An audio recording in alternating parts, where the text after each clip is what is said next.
Greetings, my noble knights. It is I, Blaze Templar, and today we are doing something a little bit different. We're going back to Gen 5 because I really miss Gen 5. It was my favorite generation by quite an extent when it comes to competitive play.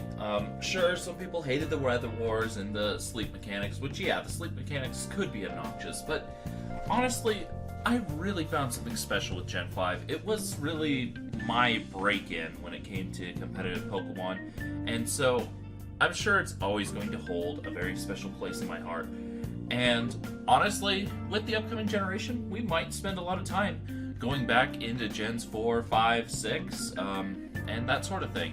And so we'll see more of this. Unfortunately, the downside is not as many people play Gen 5 OU, so it takes longer to find battles. But on the plus side, it does mean I get to talk to you for a little bit. But until then, I'll see you then.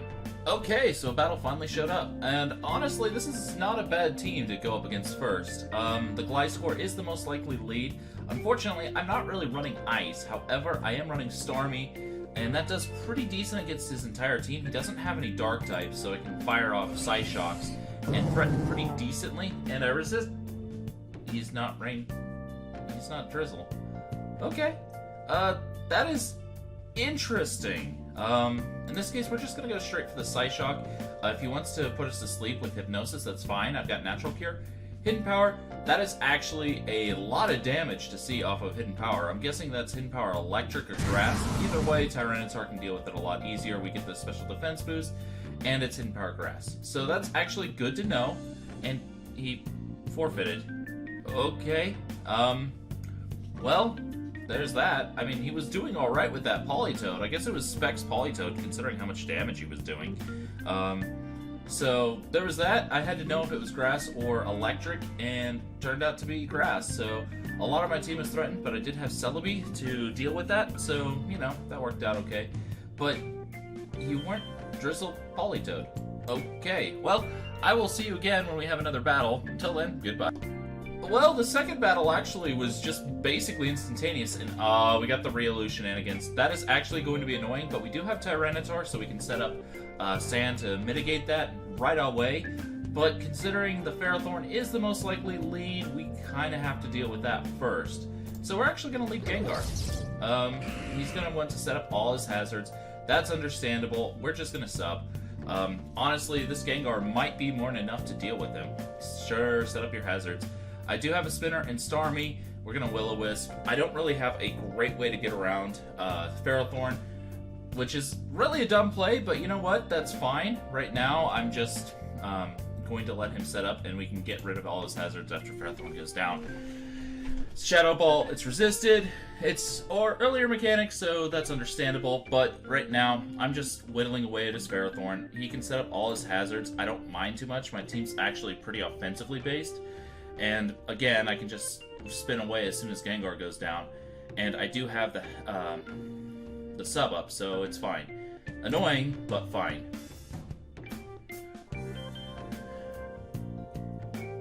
Go for another Shadow Ball. Gonna take him out pretty soon. Gyro Ball, there's...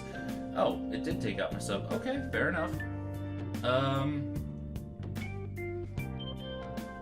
Yeah, we'll just Shadow Ball again. Might as well just take out the Ferrothorn. And now that he's got his hazards gone, all we have to do now is get rid of that problem. But we will burn it right away. That will handle that problem eventually. And when I say eventually, I mean as soon as I bullet punch it. Which is exactly what we'll do. I'm going to go for the Scarf BP, take out the Riolu, almost. Oh. You copied my bullet punch. You couldn't copy your roar because I bullet punched. So, yeah. I knew exactly what Riolu was going to plan, and so was able to deal with that not too problematically. Unfortunately, I'm scarfed into that, which is unfortunate, but, you know, he actually is running max HP, which is a little bit of a surprise. Makes a little bit of sense at the same time, but it is still a little surprising. This is actually not a bad idea to go into Starmie right now. We can spin away the rocks, threaten out Gliscor, all that fun jazz. He's actually going to go straight for the Swords Dance, which, again, is kind of threatening, but we are in Starmie. I do want to spin away these hazards, though, more than I care about that.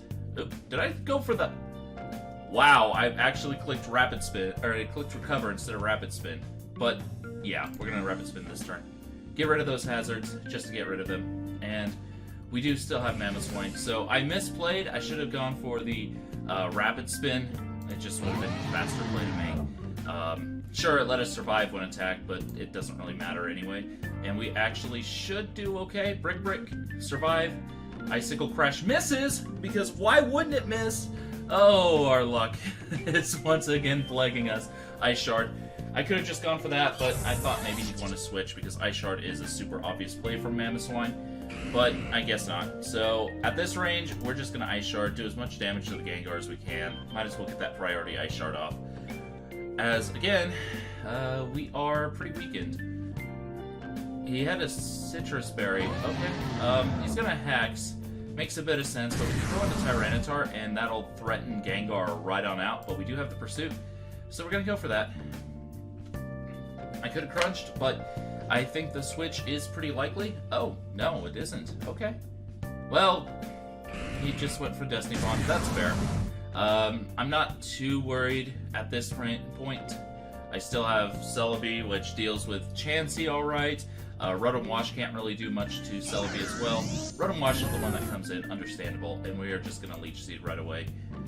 All I have to do is weaken the Rotom Wash, and we're good to go. So he's going to Will-O-Wisp, not a surprise at all. We're going to trade with Leech Seed, get those up, and start sapping away at his health. He's going to start sapping away at my health. I could go for another Leech Seed, predicting the switch, and I'm actually going to do that. Predict that switch there. Unfortunately, not the case, but it was worth a shot there. I'm going to pull the shenanigan of U-turn, because I am fast. Oh, no, I'm not faster. I'm going to actually pull the hard switch to get our burn healed off and get some Leech Seed recovery, this time on Scissor. And we are Scarfed, so we can just U-turn. 376, that'll outspeed his last two Pokemon. U-turn will also give us some initiative. Go right back to Celebi. I can't talk today, obviously. Otherwise, I would be talking much more effectively, and I'm not. So we're going to Leech Seed again. Just get that seed going. Weaken him nicely there. Gonna survive that, no problem. It's a close one, but hey, we recover 31% HP, and we can just recover off the damage. Boop.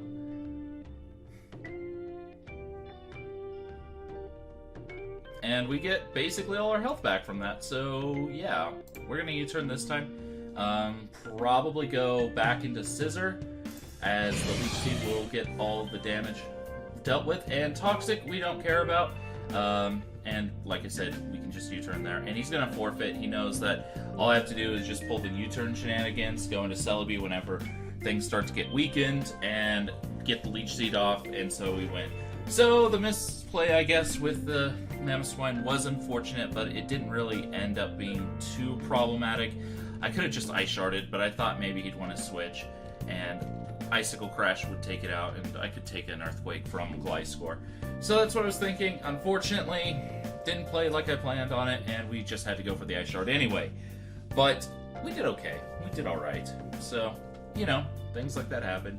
And man, I missed this gen so much. And I love the fact that, competitively speaking, teams have changed drastically ever since Gen 5 has ended officially. You don't see as much Politoed as you used to, for example, which was a staple during the entire generation.